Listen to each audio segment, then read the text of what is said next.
My dear student, very good morning.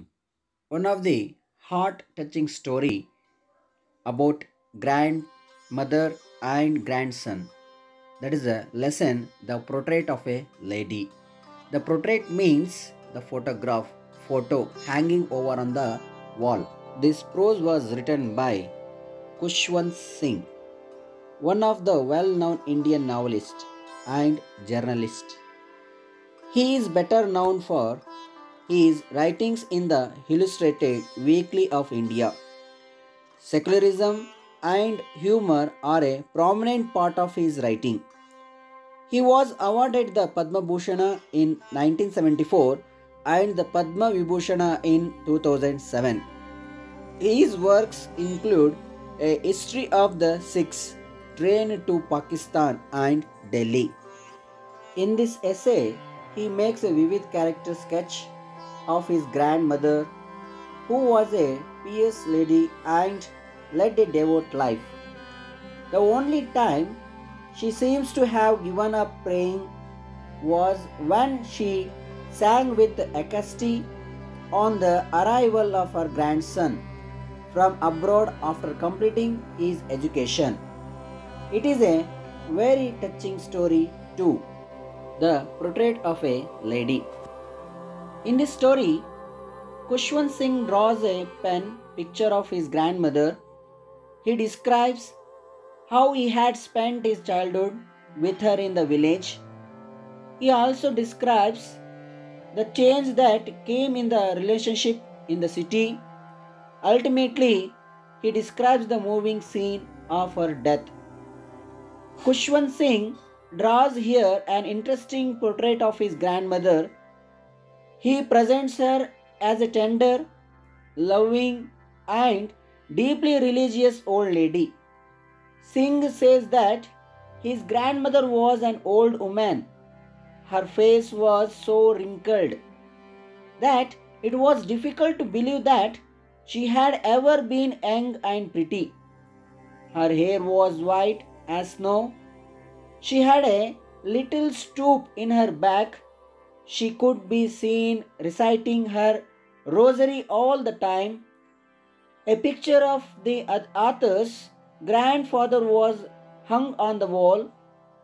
He appeared old too, and it was difficult to believe that he ever had a wife. He appeared to have only lots and lots of grandchildren. Singh was the only child at that time. His parents had gone to live in the city, leaving him behind in the village, under the care of his grandmother. She would get him ready for school and would also feed him with chapatis. The school was attached to a temple. All the children sat in the veranda reciting the alphabet while his grandmother was engaged in reading the holy scriptures.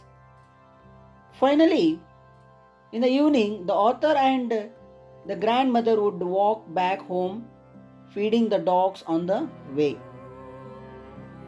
After a friendly relationship with his grandmother, he had adapted to a new life in the city.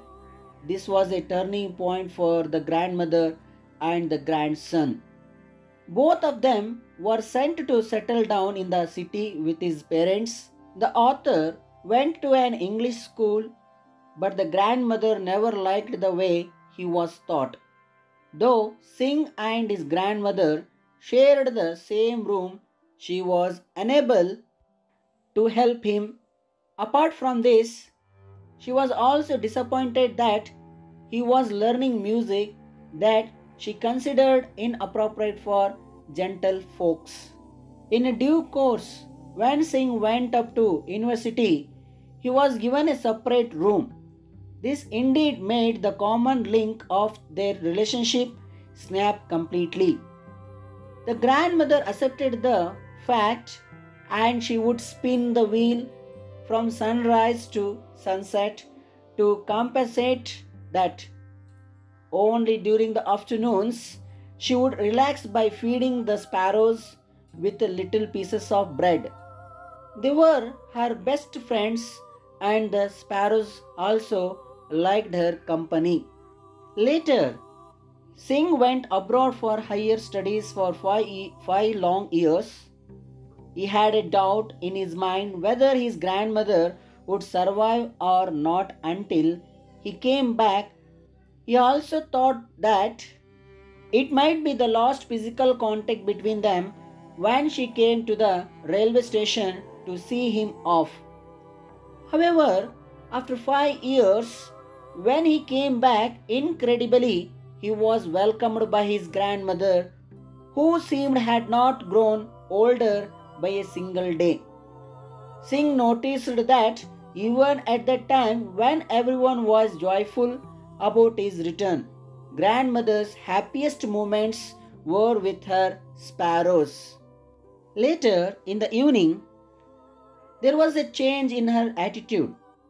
She celebrated the return of her grandson by collecting some women of the neighborhood and beating the drum for several hours.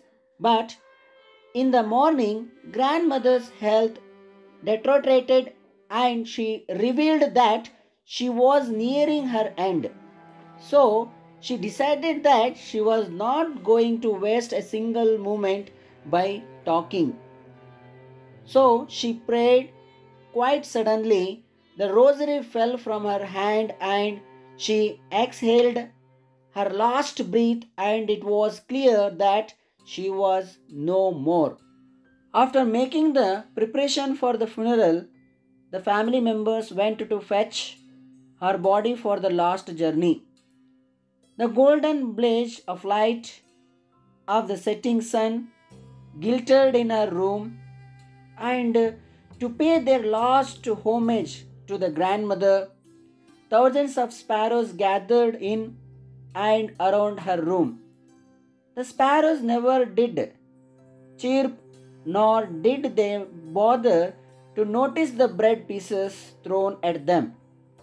When the grandmother's corpse was carried off, the sparrows flew away quietly.